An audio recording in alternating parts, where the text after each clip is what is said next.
Just fucking do it. Subscribe now. And when I first wrote the first book, Building Your Own Guthrie, in 98, I gave it away free. And because I never had any intention of making money out of this. But I changed it from free when I'd fill 700-800 people up at the airport in a room, and I saw I had no control because I didn't make anybody accountable. And when I tried to make them accountable for free, there was no accountability. You know, they had no skin in the game, so to speak. So I thought I'd write a book.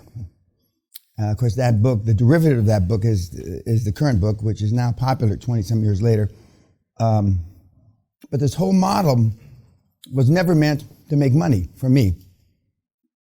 And the guys, the gurus at that time, the J. Abrahams and those guys are still around.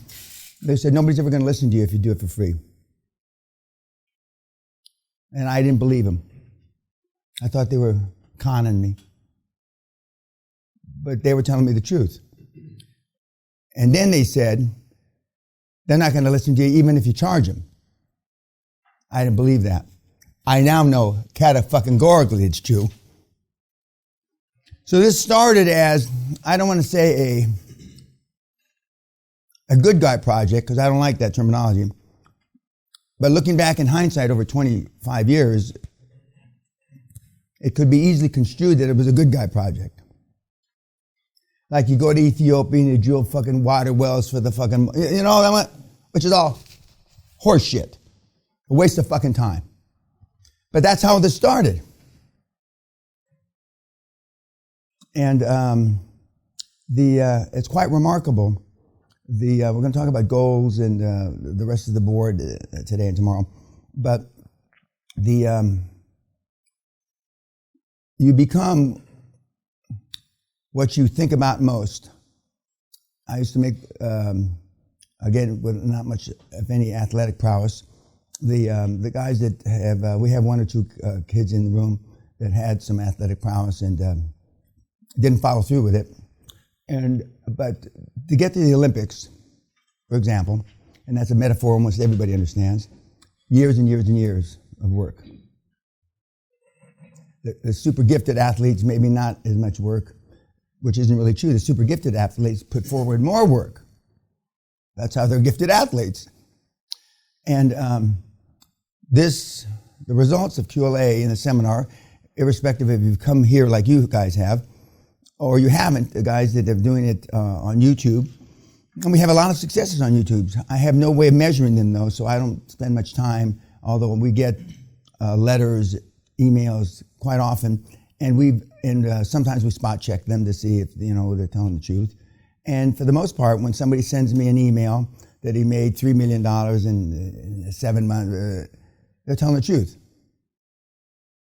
There's no reason for some guy to say, I made $2,785,000 in 9 weeks, and here's the bank accounts, and here's the bank statements.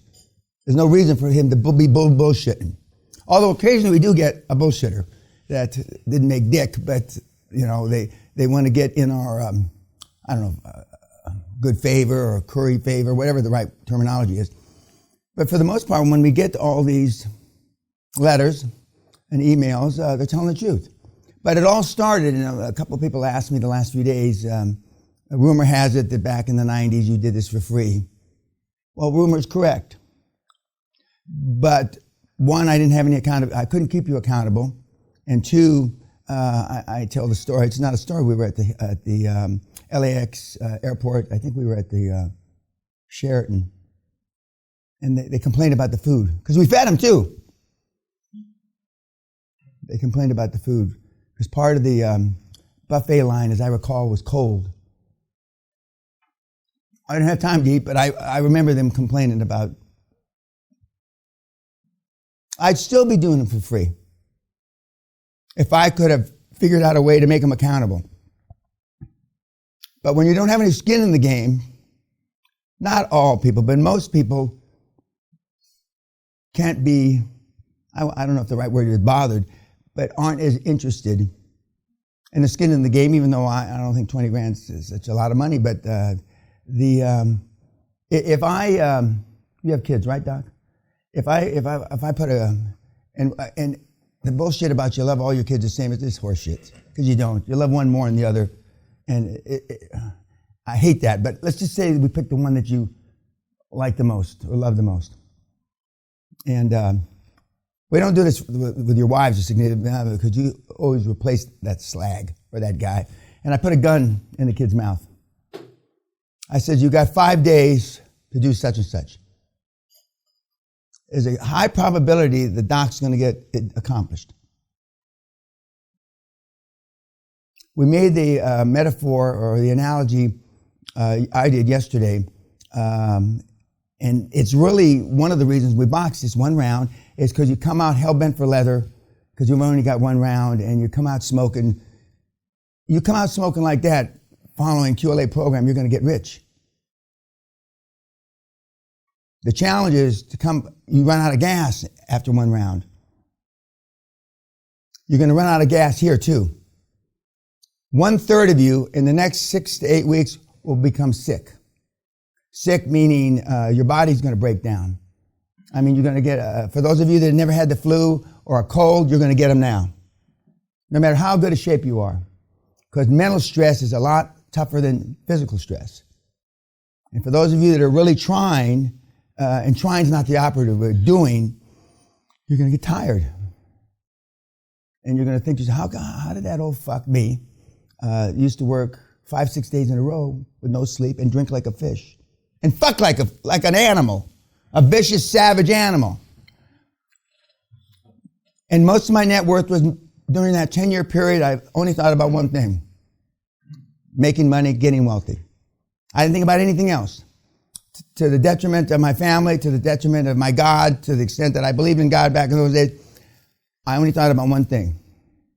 I'd wake up, and I didn't call it QLA then, but I'd wake up and I'd just, go hell-bent for leather, just like most of you did in the first round. But almost everybody here understands running out of gas, because when you're going hell-bent for leather, just swinging for the fences, you get tired. Well, this is no different. You've already heard 4 or 5 people allude to the fact that, especially Nelly, that I'm setting you up to shit yourself. I never really looked at it that way. But the anxiety when you leave here day after tomorrow will be pretty overwhelming for some of you.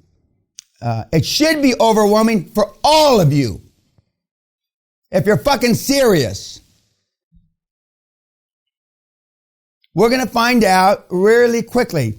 I told you there's about 70 plus things that you have to check in your reports.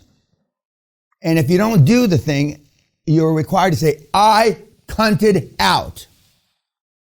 I cunted out. I can't wait to read your fucking report.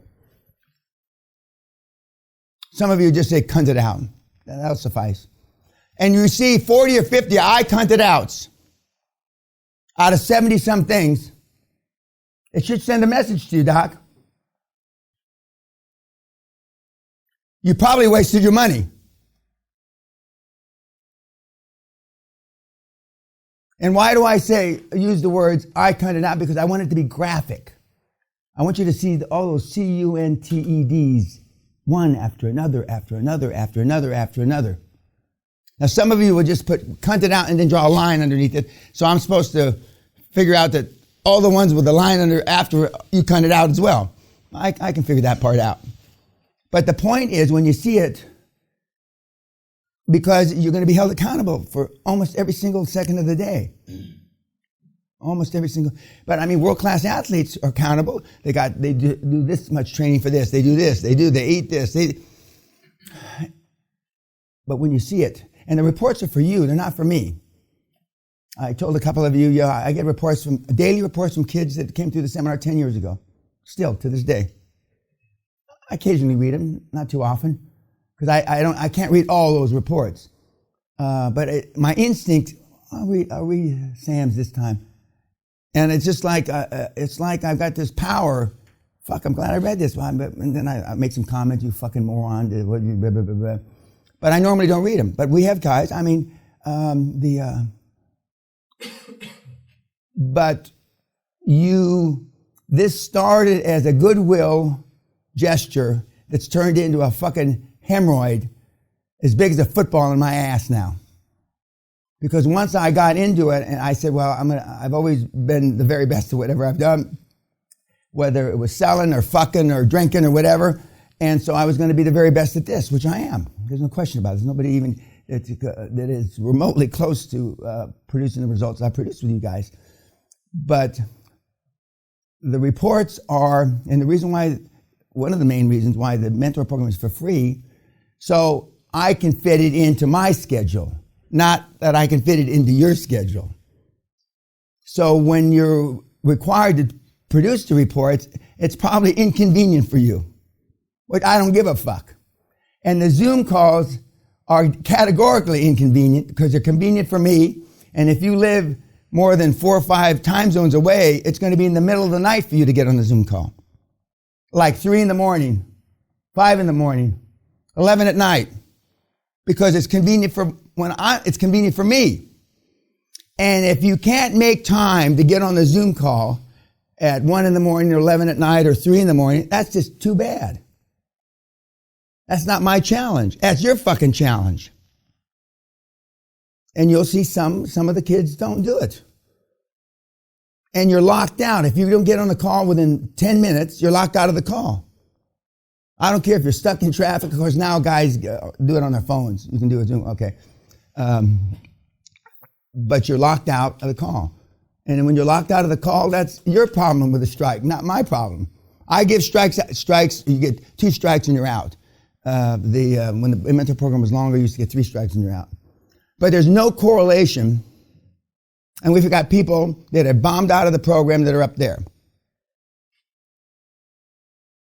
Because getting thrown out of the program was a religious experience. I don't know what it is. Different kids describe it differently. But it was a slap in the face or however those sayings go.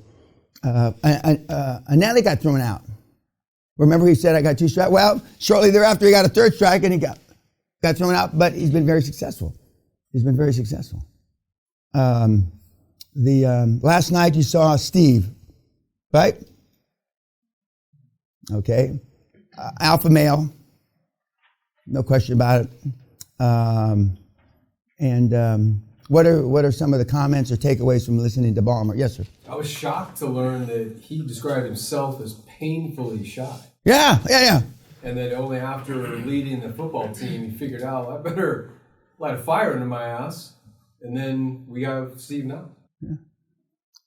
The alpha males that are alpha, many of them didn't start out being alpha males, which is him in particular.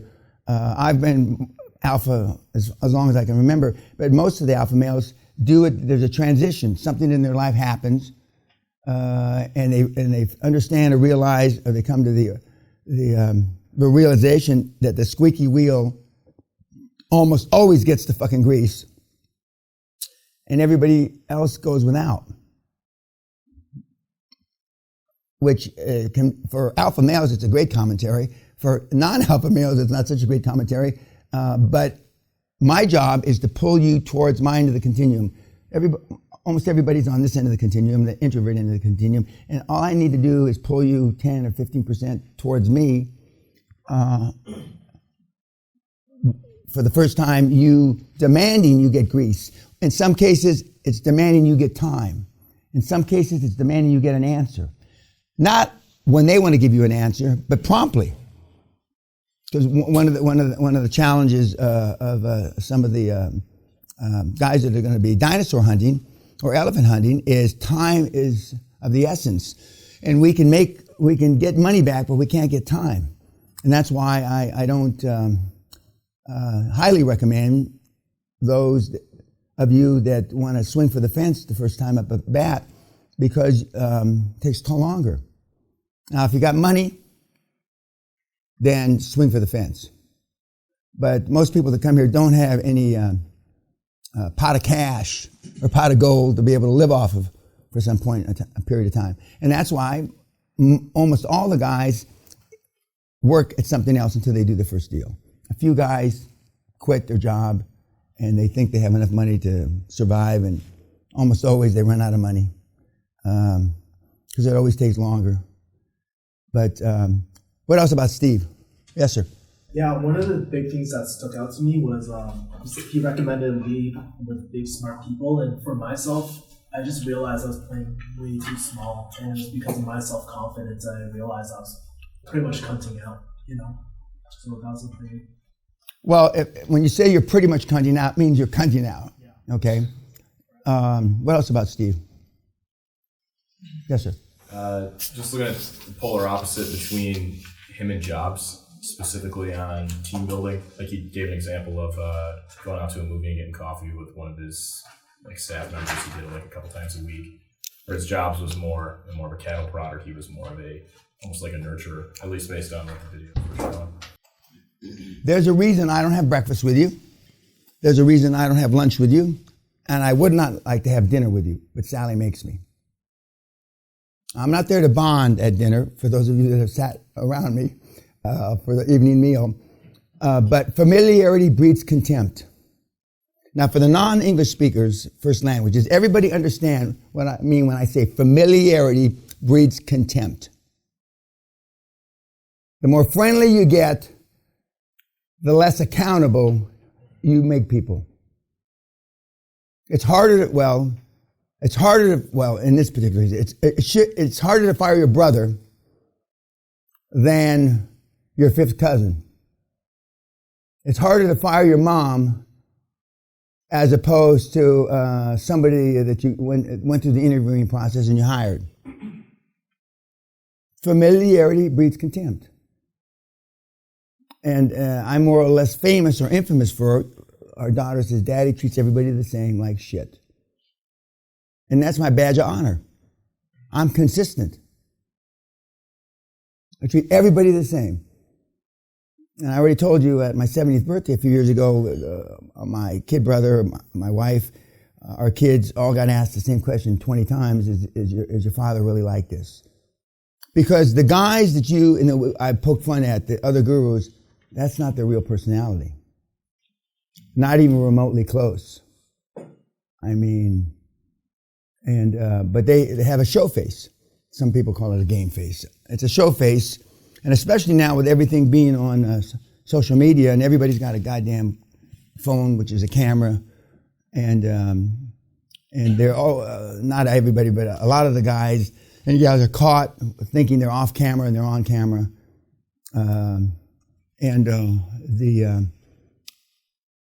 What else about Steve? Yes, sir. I thought he was surprisingly goofy. He was like a bit of a character, like, and I don't mean it in a disparaging way, but he was kind of like a guy. He was just like...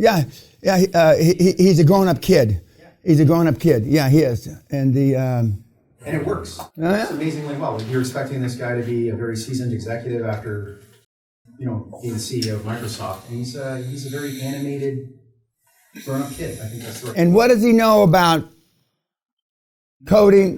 Nothing. Less than nothing. Yeah, most of you in this room know more about coding than he does. Now, don't you see it? God almighty, I still look at your face and you still don't believe it. Don't you see? These guys don't know fuck all about nothing, and they're billionaires. And you want to know all there is to know. Don't you see? God! Makes me want to cry. Don't you see the fucking disparity between you fucking meathead idiots and all these big hitters? Success leaves fucking clues. All the stuff that you've been worried about all your fucking lives. Like I told you yesterday, 75% of the questions that have been asked so far in the seminar will never happen. Never. 95% of the things Josh Kim worried about the first 3 years didn't happen. But you're still, I can see it in your face. And part of the reason, as I alluded to yesterday, is because when you think you have enough information to succeed, and then you don't pull the trigger, the onus is on you. And if you think you have enough information to move forward and you fail, the onus is on you. So the reason you don't is because you don't want the onus on you. You don't want the responsibility. Because you leave here the day after tomorrow, you may decide to use QLA over the next 25 years. You may decide whatever, help your grandchildren live QLA, but you're not. But you can never say again that you don't know how to fucking do it.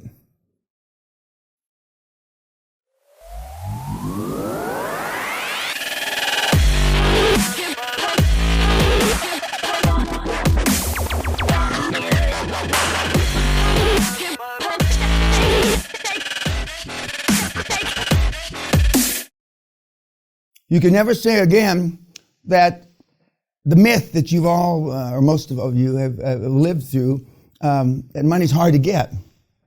In some cases, you've heard money's impossible to get. But then, if Whipple was here, he'd say, well, how many times have you asked for it? I won't say zero, but close to zero. Or did you ask for it the right way? It's like Nelly in yesterday's webinar, he says, I would have never, ever, ever, and he was talking about non-recourse money. I would have never, ever, ever thought that it was possible to get non-recourse money. And here he is, he's in the fantasy land of non-recourse money down there because South Africa's fucked up. And some of you are in a similar position. What else about Mr. Ballmer? Yes, sir. One trick is enough, he said. But all these guys want to be a two-trick pony, but I'll settle for one trick from you. Believe me. I will be happy as fucking Larry. Just one little trick. Go ahead. Just one trick is a home run. Like, don't try to do like 4 or 5 tricks. One trick you do well. By definition, that one trick will make you a lot of money and make your company. Also, a second point, he says everyone expects to be an overnight success, whereas even the biggest home runs in the world of IT, for this example, Facebook, Google, Oracle, Oracle took up to 15 years to be removed. I'm not interested in your 15-year tricks, believe me. 15 months, yeah. 15 weeks is better. 15 days is supreme. You're organic, that's the problem. Yeah, you're right. But Microsoft has bought a lot of companies now. Virtually almost every single large company that's on the planet right now has had some degree of rolling up. Whether it's General Motors, which is, they bought, 50 or 60 different car companies, or that were either directly or indirectly in the automobile business. But Ballmer is a great example, and he said before the talk, or at the beginning of the talk, he was a little nervous because he knew that this was going to be on YouTube forever, and he swears a lot, and he didn't swear at all during this talk. We're going to today after lunch we'll look at a lawsuit that Microsoft and he were involved in about 15 years ago. But he's passionate about his job. He's passionate about what he does. And you can sell without knowing all the details. And in your case, nobody's putting a guy on the moon here, except for the exception of the doctor. We're not dealing in life-death shit here. These are not life-death decisions. And you're not going to die from your failures. You're not going to die from your mistakes, although you heretofore acted like you're going to die from them. So you refrain from doing them at all. You pull away. You don't step into the breach. You don't, like I tell tomorrow night when I'm jumping up and down in the clothes, I'm going to say, I want you to run towards the gunfire and kill everybody. Just like in the first round when you came out smoking. You weren't so, a couple of you were a little tentative at the beginning until you got hit, and then you weren't so tentative after you got punched in the face by the other guy. But just come out smoking. Just come out swinging. And there's no downside other than embarrassment. And to me, you can't hurt my feelings. You can't embarrass me. As I used to say 35 years ago, piss on my face. I don't care. Just give me the fucking money. I don't care. But self-deprecation is a trait that almost all the high-performance gals and guys have. They can poke fun at themselves. You guys, not just you, but the guys that come here can't poke fun at themselves. And there's certain cultures that are even less inclined to poke fun at themselves, i.e. the Swiss, the Germans, the French. They're not, they don't think that's such a fine practice to poke fun at themselves. And so, but I mean, you're gonna, you'll be embarrassed less because you've got all these processes, systems, procedures. So I'm sure somebody's asked himself, and we're going to go over why not on YouTube, why you, some of you think that you're not making any money after the first deal. But when the kids are out there, there's not a kid on the Hall of Fame that hasn't embarrassed himself at least a couple times making his money or her money. And yet, human nature is that you do almost anything not to be embarrassed. Not to be embarrassed. What else about Steve? Yes, sir. He just confirmed again the market, what you're saying, energy, healthcare, telco, is again and again and again and again. This is. Yeah, I mean, there are specific opportunities in a lot of different industries. One of the guys yesterday was talking about mining. Now I happen to know some about mining because I used to be in the mining business. But then again, when you've been around 50 years, there's not many businesses I haven't been in. But we made a lot of money in mining. So by definition, wrongfully, you're considered an expert if you made a lot of money in this particular area. But I don't know much about mining. I know some nomenclature. I know some words. And that's, I made a lot of money with just those 4 or 5 phrases.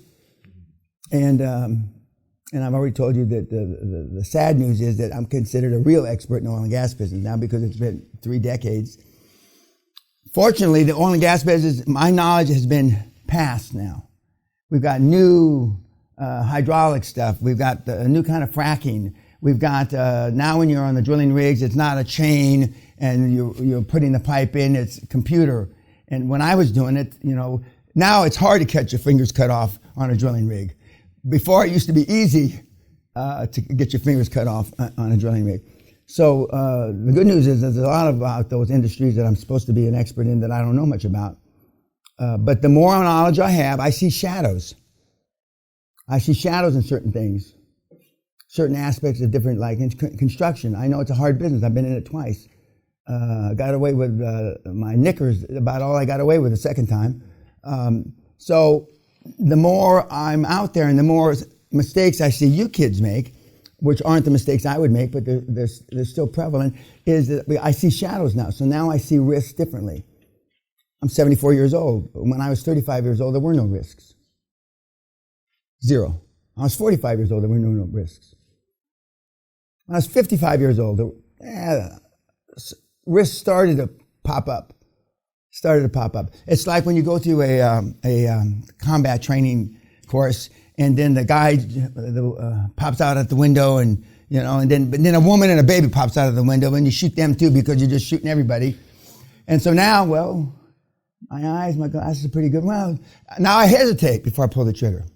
I fucking hesitate, and that's a recipe for being dead. That's a recipe for being dead. And before. This is very politically incorrect. I mean, you shouldn't be shooting innocent bystanders. But when you have the choice and you have to pull the trigger quickly, there's collateral damage. And the old bullshit adage, it's not bullshit, to make an omelet, you're going to crack eggs. And I've never had an omelet that didn't have a little bit of eggshell in it. Somehow that fucking eggshell, even in Michelin star restaurants, somehow a little bit of eggshell gets in that. And you're worried about the eggshell. What else about Steve?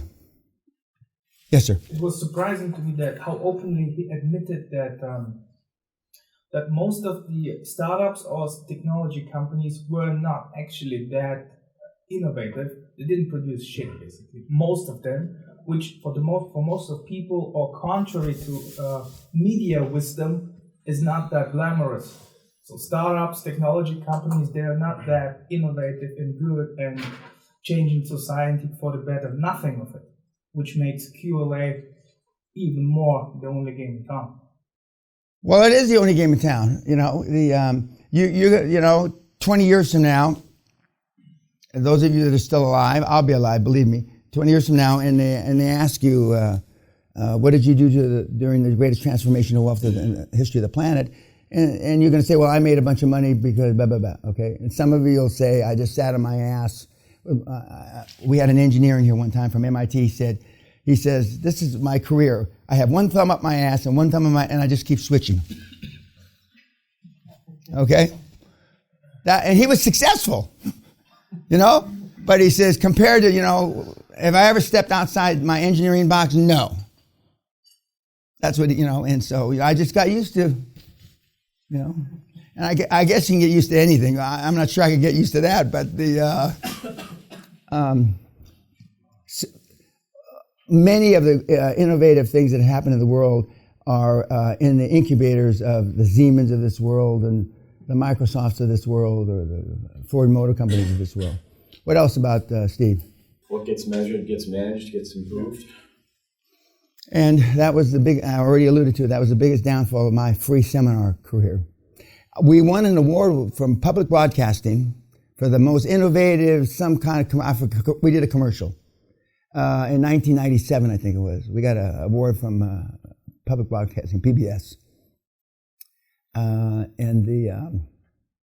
But I never, you know, you never underestimate how wrong you can be. And I was just dead wrong. I couldn't have been any more wrong about giving free seminars. I just couldn't have.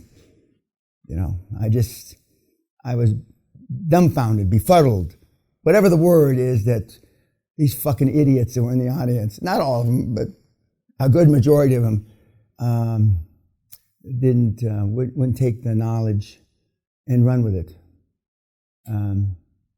What else about Steve? Yes, sir, in the back. I was very surprised to... Well, my God. I can't believe it, actually. You were very surprised. Well, explain your surprise to us.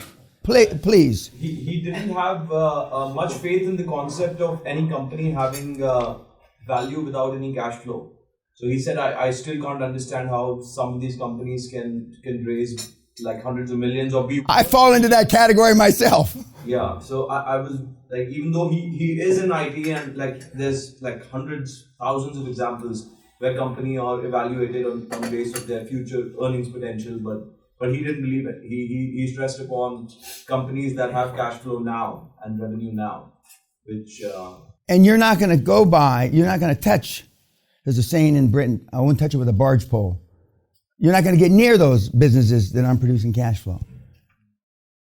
And irony is, the first few deals that you think is a motivated seller, and you're going to like him for all the wrong reasons. One, oh my God, because of these motivated sellers, it's not going to take me as long. For whatever reason, you're gonna feel a kindred spirit kind of with him. And then when you find out the cash flow is not there, you know, now you got to back away. And so that's why I tell you it's easier to start tight with leadership and loosen a little as opposed to start loose and try to tighten up. For those of you that have raised kids, I mean, it's aside that, you know, spare the rod, spoil the child, because we're past that, unfortunately.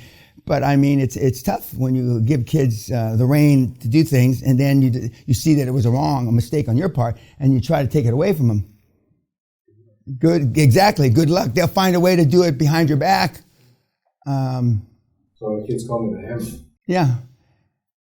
I mean, it's tough. I mean, raising kids today, I take it off to our youngest son. Whether he's still having kids or not, he has a son and a daughter. But he said, you know, I better appreciate when you used to say it's a bitch raising kids. That's an understatement. And saying that it's a bitch raising kids isn't being derogatory at all. It's just, that's a fact of life. It's a fact of life. What else about Mr. Ballmer? Yes, sir. You have to be hardcore tenacity. Because people will encourage you to give up on almost everything. People in your life. Now, 99% of the messages that you've gotten from these people are all the same. There's 1% maybe a little variance. But I will be happy if you're a one-trick pony. I will applaud you and give you accolades for the one trick. So, question, yes, sir. Well, more of a comment. So, I think it was the night before last. We had a sort of a motivational video sandwiched in between the two, and it's what I'm getting in perspective is you've curated these videos for us, and there's a lot of it follows the QLA methodology, and there's a metaphor for QLA, but the video that talked about the scientist who talked about the brain, our ability to think of a stressful time and become stressed, being able to think about a happy time and become happy. Followed that up with the video on the coach watching Agassi get destroyed by Boris because his mental game broke. What I see here is you've really laid out a strategy. So, I can flip on Ballmer, watch him in that passion, and the privacy of my office even imitate that if I've just fucked something up. Because, if Agassi could have done that in his match against Boris, he probably would have killed him. But he couldn't because he had to keep swinging. And so here, and correct me if I'm wrong, but I'm seeing a real pathway to being able to coach myself as I'm going out there. I get embarrassed, I fall on my face or whatever, and then I can get back on the horse because you've laid it out for me. I'm having a religious experience here. Yes. He is smarter than he looks, definitely. Absolutely. Because I'm only going to be, I'm not here. It's like Anelli said and Deb said, Dan's not going to be there to hold your hand. And believe me, that's an understatement. I'm not going to be there to hold your hand.